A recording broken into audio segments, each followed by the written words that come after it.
A hot summer afternoon in the Northeast. Residents of New York and Toronto look forward to the weekend. No one could predict what is about to happen. Doors shut quickly at City Hall. Nobody was allowed in because the metal detector... Massive power blackout hit the United States and Canadian cities, closing nuclear power 100 power plants shut down and 50 million people in 2 countries. Emergency has been declared in New York State. Mayor Bloomberg of New York City... In a matter of seconds, 50 million people simply fall off the grid. Phone lines and water systems fail, and thousands of people are trapped in elevators and subways. People start to panic, like we couldn't breathe. It'll be okay, honey, it'll be all right. It is August 14th, 2003, and the largest blackout in North American history causes $6 billion in damages.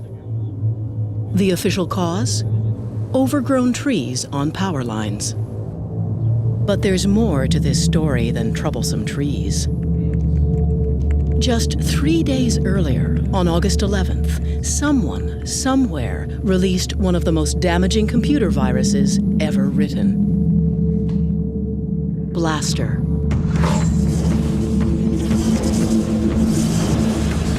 It was probably the biggest attack against the internet ever. Mikko Hyppönen is one of the world's most respected virus hunters. It is here, at F-Secure, an antivirus lab based in Helsinki, that he and his team first identify Blaster when it hits the internet. What astonishes Mikko is the impact the virus has on the physical world. Blaster was the first worm that really showed that an attack like this can affect society and the normal life. Air Canada passengers were frustrated by long check-in lineups today after a virus overwhelmed some of the airline's computer networks. As Blaster explodes across the net, Air Canada's check-in system shudders to a halt. And 3,000 kilometers south, Amtrak and CSX railroad services are disrupted, delaying train routes in 23 states. We saw planes stopping and trains stopping and boats stopping. We saw infections with military installations. And then, of course, 3 days later, there was the US blackout. Did a computer virus somehow contribute to this?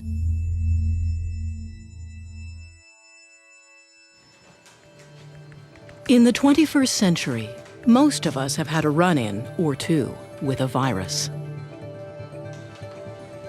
They're usually the reason our computers act strangely or slow down. But Blaster was a new kind of threat. It used to be that viruses traveled the internet by piggybacking on other programs. They would arrive at your computer in the form of email attachments. The virus could not activate until someone opened the attachment. But Blaster was a worm. Worms don't need other programs. They propel themselves through the net, and they are self-activating. In other words, you could get Blaster simply by being connected. You would get infected just by having your PC online. You could be sleeping and your machine would get infected. Which meant anything connected was susceptible. Systems like the financial network, water treatment centers, and power plants. In one case, we know that a virus got into a major nuclear reactor in Ohio. 9 months after the blackout, the official report stated that Blaster, despite being released just 3 days earlier, played no significant role in causing the huge shutdown. Some security experts remained unconvinced, pointing to more than just the timing of the two events. If you read the blackout transcripts of the operators who were in the middle of this when it was happening, what keeps coming up in the transcripts is comments that, stuff isn't moving. Their screens were freezing, which is exactly what the Blaster worm does. Whether the blaster virus caused the 2003 blackout remains a contentious issue. But after Blaster, no one doubted that online viruses could cause real-world damage. It's been actually a real learning exercise for potential attackers and terrorists to see, oh, well, if an accident can cause this, maybe we could cause it as well. Eric Byers is a former instructor at the British Columbia Institute of Technology. He researches the dangers of connecting critical infrastructure to the internet. There's no question that you could build a virus to take down the critical infrastructure. For example, our power systems, our water systems, our transportation systems, if those go away, then our life radically changes. Today, most critical systems are connected to the internet. And the computers these utilities use are the same Windows-based PCs that you might have in your kitchen. 95% of the machines are running Microsoft Windows. So when you have some sort of a worm or a virus or some sort of threat spreading that affects Windows, it spreads like wildfire. A Canadian oil company came to us and said, you know, we have this big infrastructure and we're curious, you know, can somebody attack this? So Eric went to work. Using only a laptop and some basic hacker software, he easily broke into the holding tanks at the company's refinery. So first of all, I'm going to do what's called cutoff visibility. Now I've fooled it so that the operator doesn't know anything's going wrong in the field. And then I'm actually going to blow up the tank for him. And you can see that all of a sudden, this pump has just gone nuts. And pretty soon, that tank's going to be overflowing. And in real life, somebody will be walking around with an oil spill.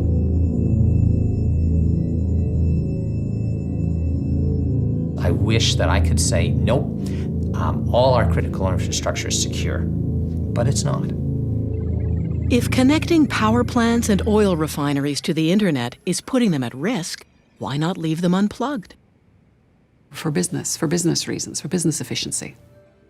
Mary Kerwin is a security consultant and a columnist for the Globe and Mail. One executive interviewed said that he thought it was fine, it was worth taking the risk, so they'd have an edge on the competition by having these open and secure hookups between the utilities and the corporate network. The problem is, the internet was never designed to be secure. It was never actually built to do a lot of the things we're using it for right now. It was not meant to be an engine of commerce. It was not meant to hold your banking information. In the late 1960s, researchers began developing a network that could share information between computers. In the 90s, it went public and exploded.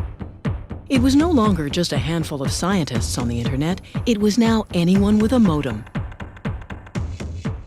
When you have 25 people on a network, you can be pretty sure they're going to play well.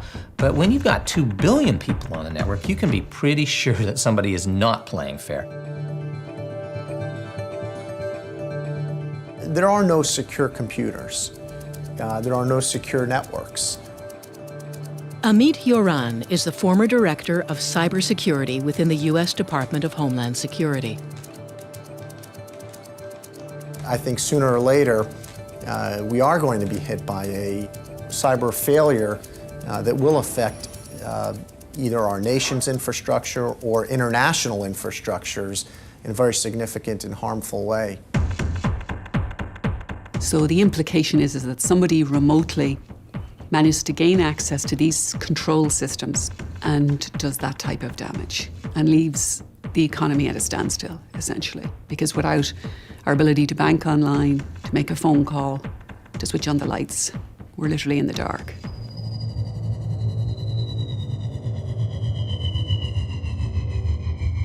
Like most viruses, Blaster had no specific target. Its damage was collateral, releasing it an act of cyber vandalism. Something a kid might do.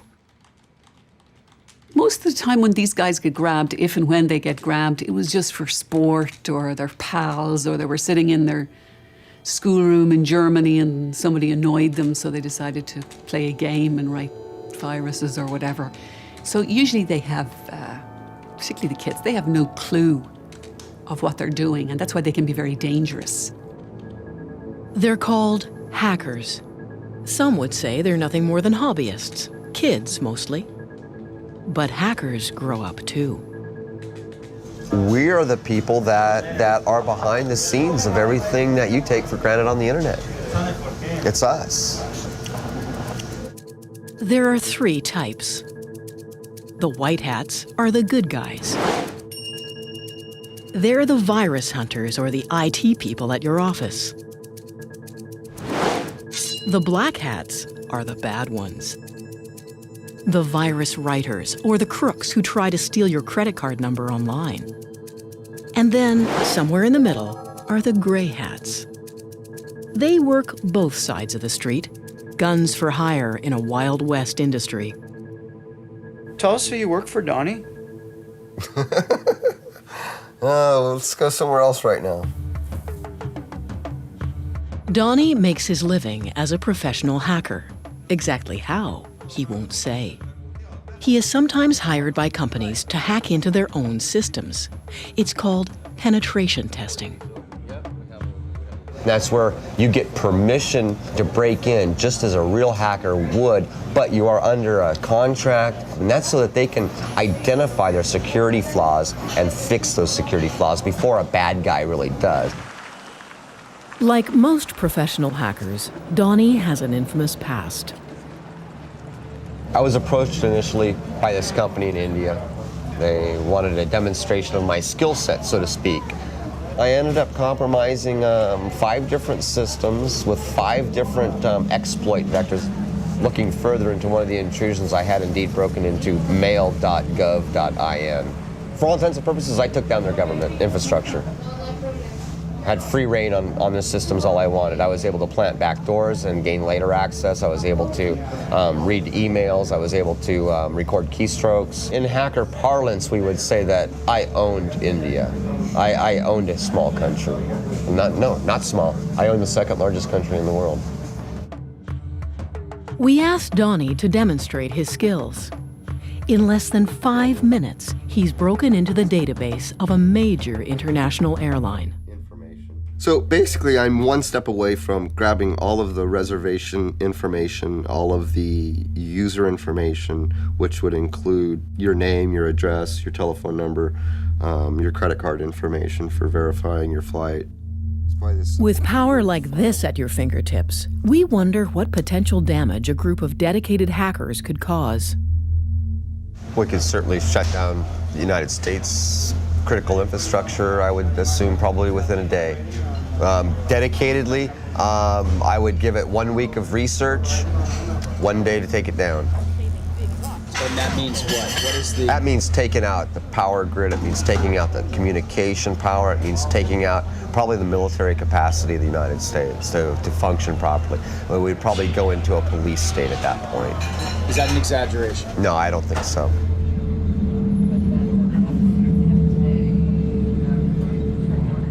Hacking is a growth industry. There are now books, magazines, and classes that teach hackers how to breach internet security. There are even hacker conventions. DEF CON, held every year in Las Vegas, is the largest.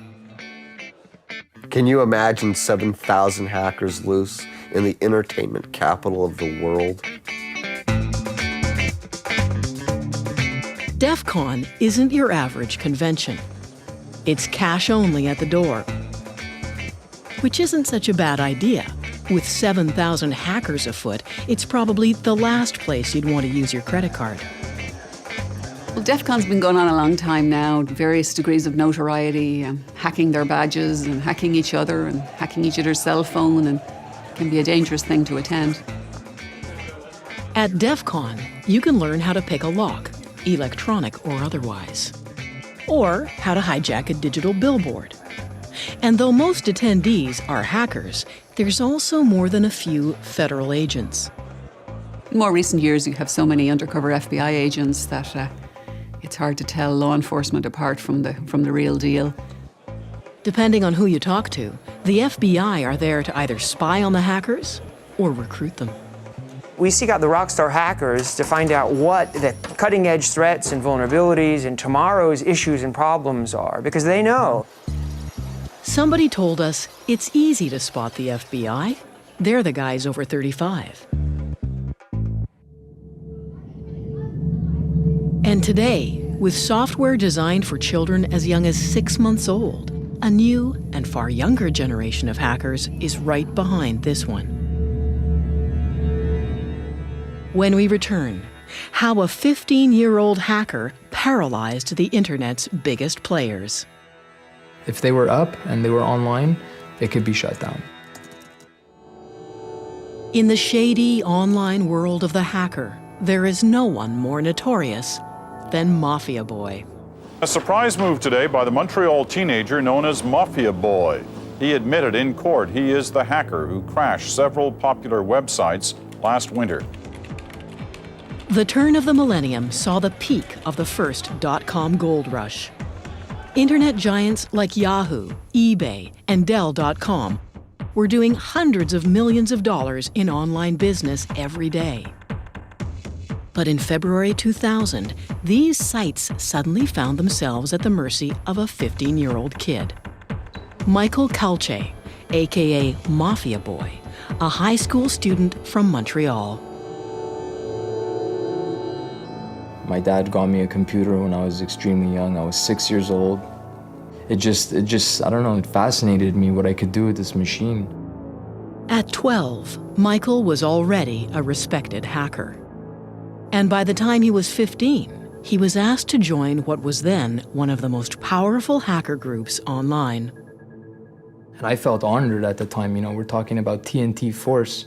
This was a big Russian hacker group that had a big foundation and serious programmers in it. As TNT's newest member, Michael was eager to show off his skills. He hatched a plan to destroy a rival hacker gang by building the ultimate online weapon. I'm going to make a new tool, something that is so powerful people have never seen before, and they're going to run for their lives and wish they were never hackers. But before he attacks his enemies, Michael must first test the weapon. He picks a target: Yahoo, to this day the biggest, busiest, and most profitable website in the world. It really never entered his mind that one of the most important sites on the internet, one of the most valuable e-commerce companies out there, would actually get taken out by what he built. In the early morning hours of February 7th, 2000, Michael prepares his attack. He puts the weapon on a timer, thereby creating an alibi, and then heads off to his grade 9 classroom. So he's sitting in a classroom, the teacher's talking, and Mike isn't paying any attention because all he's thinking about is 3, 2, 1, it's launched.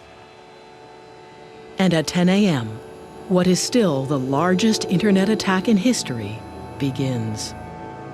I got home, I was just dying to get on the computer and see exactly what the results were. And I realized it was more than successful when I got home because Yahoo.com was still down. Michael's weapon launched a direct assault on Yahoo computers. It was called a denial of service attack. Every time you access a website, you make a request from that site's computers. What Michael did was harness the bandwidth of dozens of larger computers, mostly from universities in the US. By turning them all onto Yahoo and making millions of requests every second, he crashed Yahoo's site. It's like if you call a pizza place and the phone is busy, it means that they're dealing with too many phone calls. Same thing. I bombard them with so many requests, they're just offline. Even today, there are very few defenses against this kind of attack. After seeing Yahoo collapse, Michael got a little carried away. CNN, Amazon, eBay, Dell, all multi-billion-dollar companies, all easily shut down by Mafia Boy. CNN was probably one of the biggest attacks because they lost 1,200 other sites when CNN.com went down. Everything linked to CNN just went poof with it. I started to realize I had something way more powerful than I could imagine here. I felt a sense of it before, but this was the moment I realized, there's not much that can stop me here. The attacks made headlines around the world and sent shockwaves rippling through the new economy. You have a situation where the price of these companies that were hit, they take hits on the stock market. You have the Attorney General of the United States standing up and saying that we will get the ones who are responsible for this. You have President Clinton convening a cybersecurity summit at the White House and talking about finding ways to fend off future attacks like this. The first reports came out, they were estimating the damage to be $1.7 billion damage. All from a Pentium 133. It was Michael's bragging that eventually got him arrested. He served 8 months in a juvenile home. But he left a legacy. Suddenly, the internet didn't seem like such a great place to do business after all. People didn't really realize the extent to which the internet was vulnerable until a 15-year-old kid kind of showed them. I think it, in a sense, showed that the emperor had no clothes. That the thing experts had known all along, that building e-commerce on top of the internet is maybe not the best idea. It also showed that there wasn't a coordinated strategy in the government, in industry, to actually combat and fix a lot of these flaws and to fight off these attacks.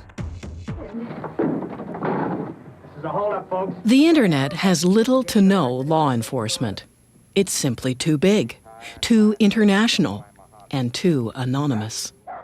It's very difficult to identify who is online at any one time, where do they come from, and they can just disappear into the ether.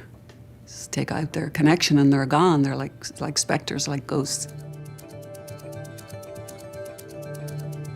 For the most part, black hats target one company and its ubiquitous operating system. Now, this company is looking for a little vigilante justice. Microsoft established an antivirus reward program that will pay people if they provide information on a virus writer and it leads to an arrest and conviction. It's a cash bounty. $250,000 for information leading to the arrest and conviction of anyone who has written a destructive virus. We asked Donnie if he was up for the challenge. I don't know if it's entirely possible. It's really, really hard to identify the creator of a piece of code.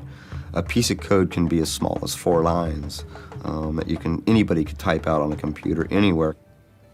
If I were to successfully track someone down and actually I'll be able to obtain this bounty, so to speak, $250,000 would be enough to secure my future. His target? A Microsoft Word virus. So called because it hides inside a Microsoft Word document that the author then emails across the internet. Where Blaster was mindlessly destructive, simply flooding the internet, the Microsoft Word virus is much more sinister. After infecting a computer, it begins to collect documents. It then sends these documents back to the authors of the virus. The range of documents being collected concerns Donnie. CAD drawings for computer-aided design, spreadsheets, PDF documents, architectural and machine blueprints. The nature of the data that's being taken, to me, it goes straight to our critical infrastructure. It goes straight to the core of the United States military. And the virus is known to have targeted power systems and government agencies. It is, literally, spyware.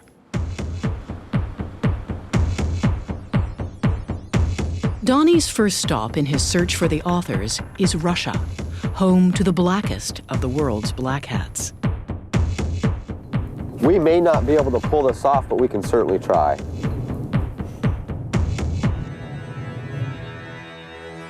When we return, the most lethal online threat yet. The estimates are that it alone has infected 50 million machines. So there's this hovering literally perfect storm of potential attack. In the past few years, hackers and their viruses have evolved. Mischievous kids are no longer the main problem. Now it's all about the money. And viruses are designed expressly to steal your data.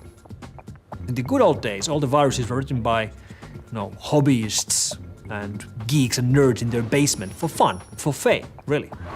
And that started changing 5 years ago or so. To professionals and criminals, people who do this to make money, even people who make millions. And while thieves used to break into your house, these days it's much easier for them to break into your computer.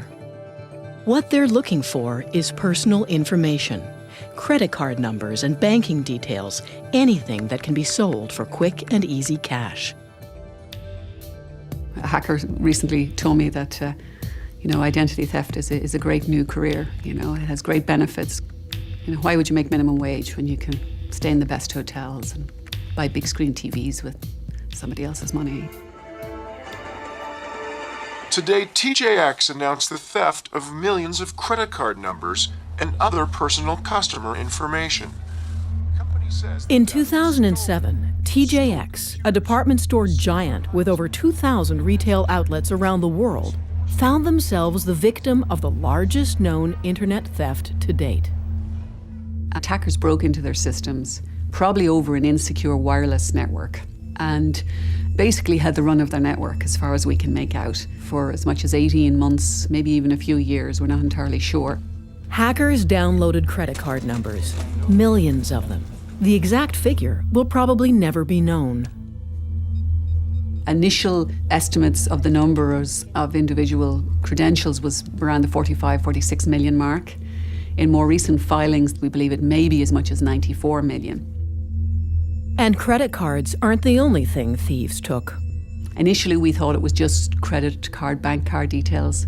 Over time, we discovered there were driver's licenses as well, which is much more significant. You're getting into pieces of identification that can really allow identity thieves to build identities from the ground up.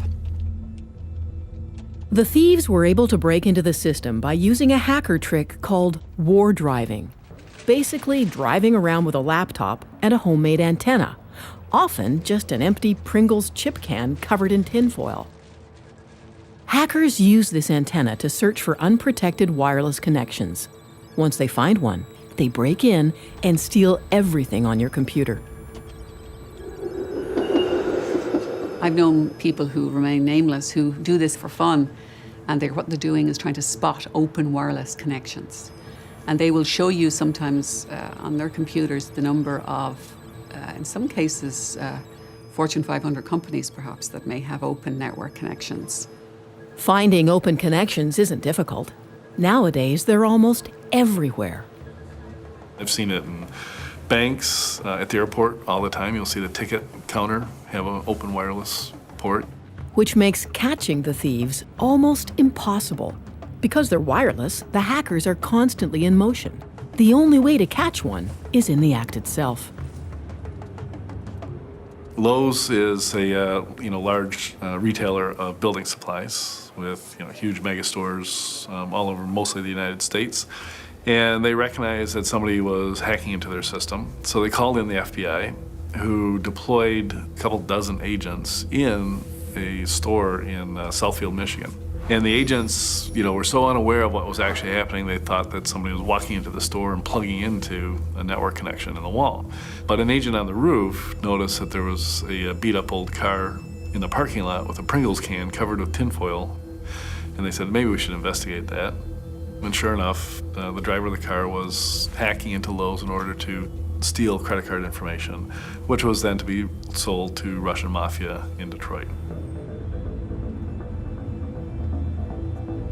Donnie shows us how quick and easy war driving is. In the past 5 minutes, the bell has gone off, looks like about 64 times. And what does that mean? 65. That means that we found an access point.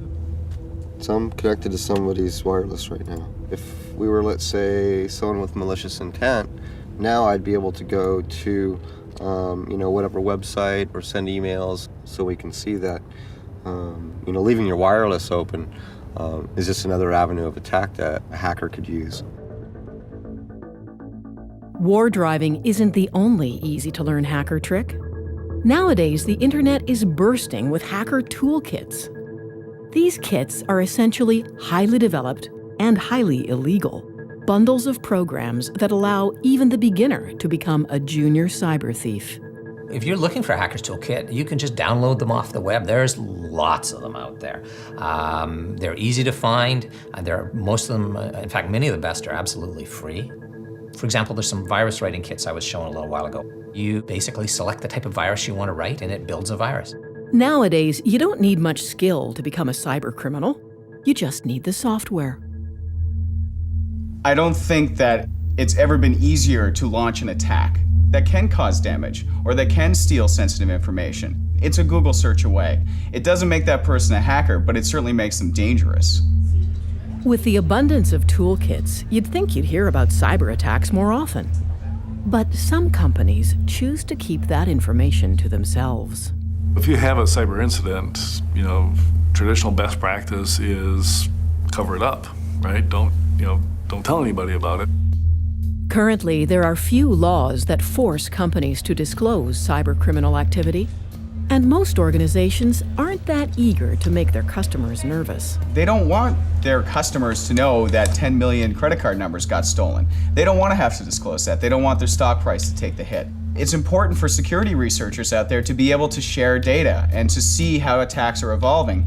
But if companies won't even admit they've been attacked, let alone show how it happened, how are we supposed to get better? It's a real problem. Once thieves have your information, they sell it to the highest bidder, often advertising it in a thriving online black market. That's the biggest development in internet security in the last 2.5 years. Has been the advent of markets for identities. In the black market, working credit card numbers go for as little as $1 each. There's sampling, just like there's in the drug trade, where they'll give you 10 to test, and then you test them. Oh, they're all good. I could actually get money out of them or buy something with them. And full identities, which can include social insurance numbers and addresses, sell for as little as $5. There's been cases where kids have made up to $150,000 in 6 months from various types of credit card fraud and phishing schemes and have gone on a spree of electronics buying. In the past few years, cybercrime has exploded. Some reports put it on a par with the drug trade. And a 2006 survey found it was more costly to businesses than conventional crime. And most of it comes from one place. When you think today about, what's this sort of country of hacking right now, I think most experts would point to Russia. A few years ago, the Russian mob, sensing a unique opportunity, went online. And why not? It was less risky than traditional crime, and the internet allowed the mobsters to go international. All they needed was a few programmers. You have actual organized crime in Russia recruiting promising young programmers and other technical people to work in a cybercrime syndicate. These Russian syndicates are responsible for the bulk of viruses and hacker exploits released onto the internet every day. It took 20 years to go from the very first viruses to 250,000 viruses, and that's where we were in the beginning of 2007. By the end of 2007, we were already at 500,000 viruses. So we effectively doubled the amount of all of the malware in one single year. Because of this, internet security has become a booming business. In the past few years, antivirus labs have sprung up all over the world. Kaspersky in Moscow is one of the biggest. We receive over 2,000 of new viruses, trojans and worms every day to this lab. In order to provide constant and non-interrupted protection, virus analysts have to work every hour, every day of the week. We have a special name for them. They're called woodpeckers. That's because they hammer their keyboards very fast.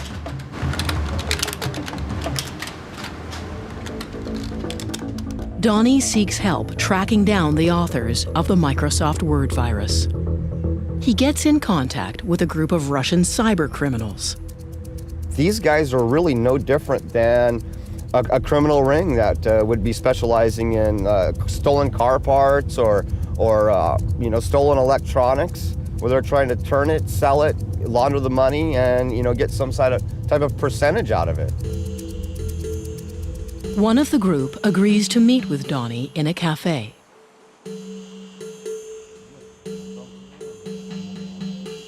The Russian tells Donnie that he's part of a hacker crew that works primarily as carders. They steal credit card information and then sell it online. Yes, for a year or something, like every card, we hustle.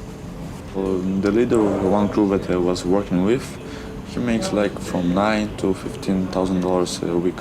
I had no idea it was that kind of money. I mean, I was thinking like, $1,000 a week.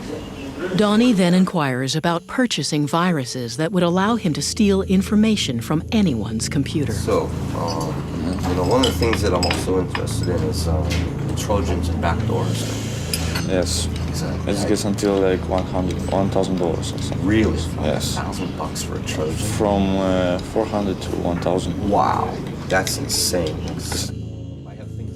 But not all viruses have such a clear purpose. In 2007, a new type of virus appears on the internet. Stormworm.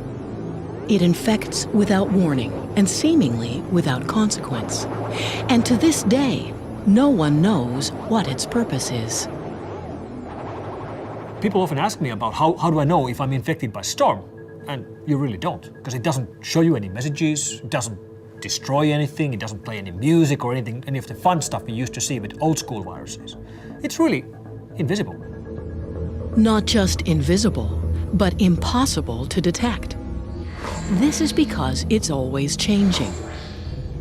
This worm keeps morphing itself. Every time you download it, you get a different copy. And if you do find it and try to remove it, the worm attacks.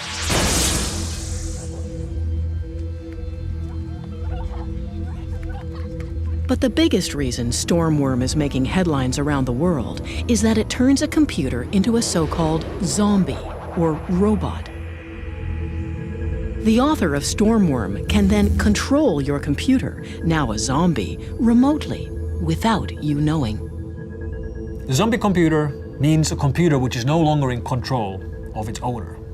The person who actually owns the PC doesn't see this. He thinks the PC works just fine, but there's someone else behind the scenes who has access to that machine and can do whatever he wants on that machine, over the network, any time of day he wants.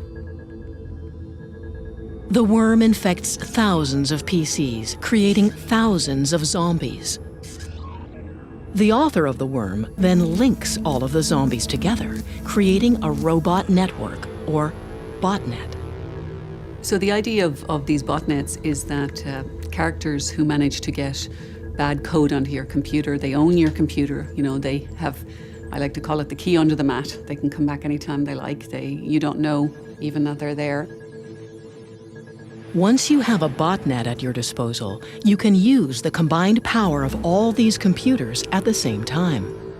So you can, for example, send an instruction that all of those machines start to send as much traffic as they can against one single website. That's a denial of service attack. The same type of attack Mafia Boy used to take down Yahoo.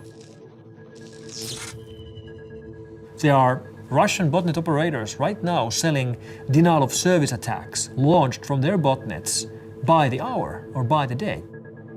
What's unique about Stormworm's botnet is its size and sophistication. Experts estimate the number of linked computers to be in the millions. But still, no one knows this botnet's purpose. Estimates are that it alone has infected 50 million machines, and it has not been used for anything. So there's this hovering, literally perfect storm of potential attack. So the concern is that the storm worm has created all these compromised computers that in themselves create a kind of almost a massive supercomputer. And that if very bad people have control of this, they may be able to do very bad things on a very, very big scale.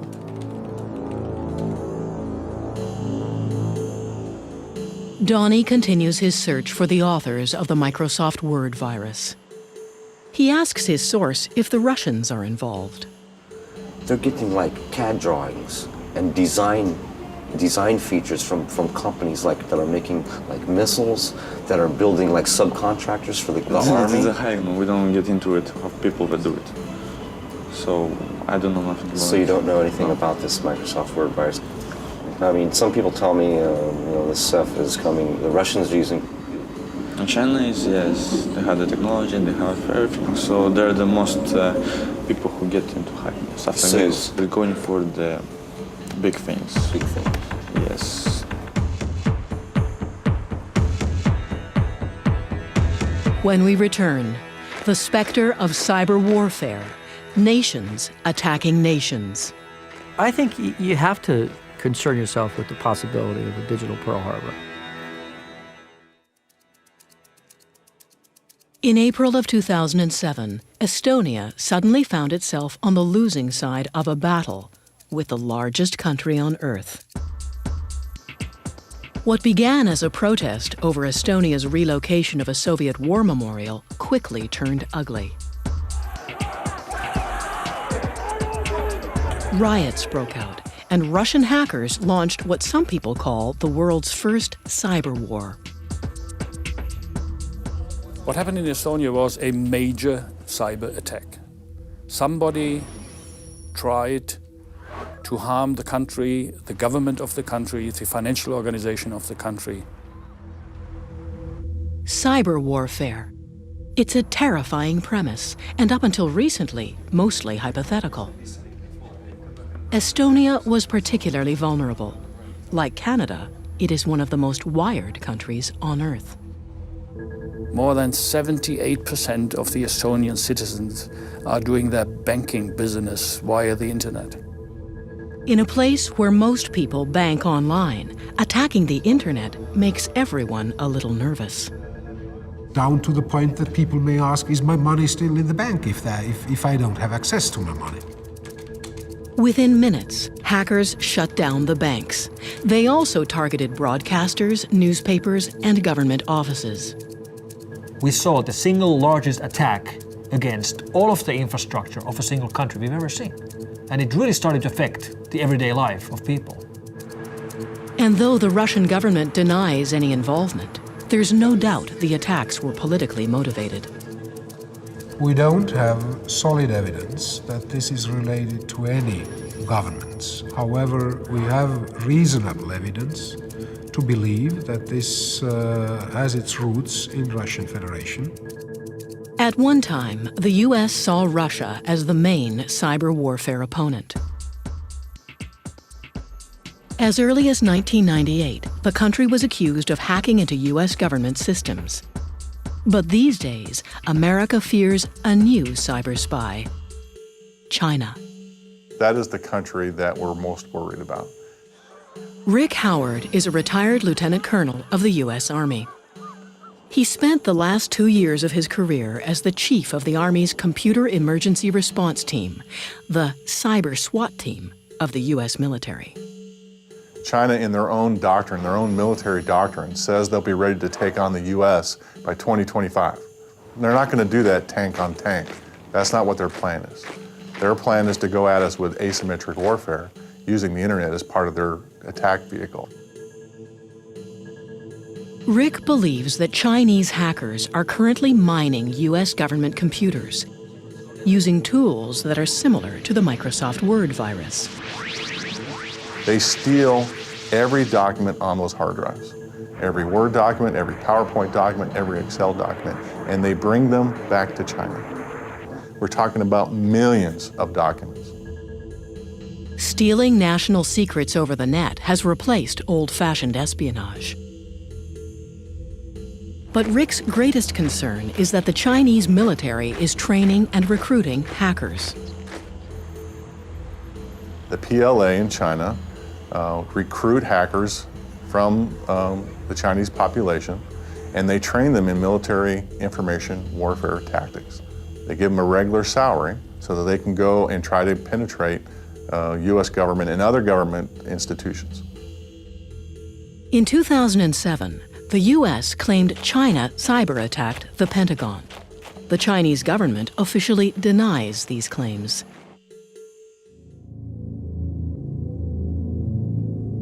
So how vulnerable are we to a cyber-attack? And what exactly would it mean? The complete breakdown of financial, health, traffic, air traffic, government, structure of a country. You have to concern yourself with the possibility of a digital Pearl Harbor. I think there's always the possibility that a rogue terrorist group were to have a very significant denial of service attack. And if there's anything that people need to understand in cyberspace is that this is hard stuff. You have to take it serious. So if and when an attack comes, are we ready? Donnie abandons his pursuit of the Microsoft Word virus. He reasons that now it's too risky. We're not just looking at black hat hackers, we're not looking at kids, we're not looking at script kiddies, but we're really looking at a coordinated effort sponsored by the Chinese government against not only the United States, but the West in general. He's not as interested in collecting the bounty as he once was. The percentage of it being successful is really low, in my personal opinion. And like a true gray hat, he's already onto something else. So, who are you working for now, Donnie? Not going to comment on that. Fair enough.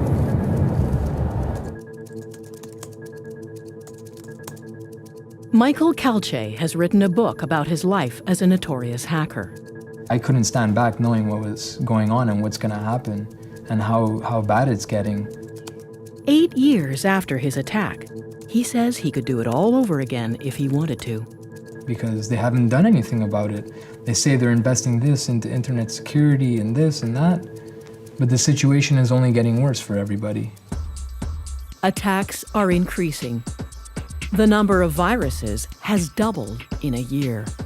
And places like the Pentagon ward off a cyber attack nearly every day.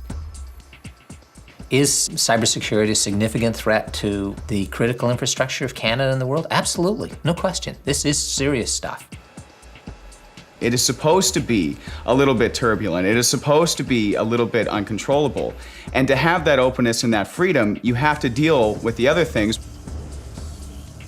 The interconnected nature of the internet and critical infrastructures is a point of significant vulnerability for modern society. We really have to think carefully about putting critical infrastructure online. I would prefer critical stuff to be disconnected. And when I mean disconnected, I mean that they are in separate cables. Increasingly, all aspects of our lives are funneled through the internet. What's at stake is impossible to dismiss. Because the 9/11 Commission, their summary of the 9/11 events was that it was a failure of imagination. And I think the one thing we don't want to do again is for our imaginations to fail.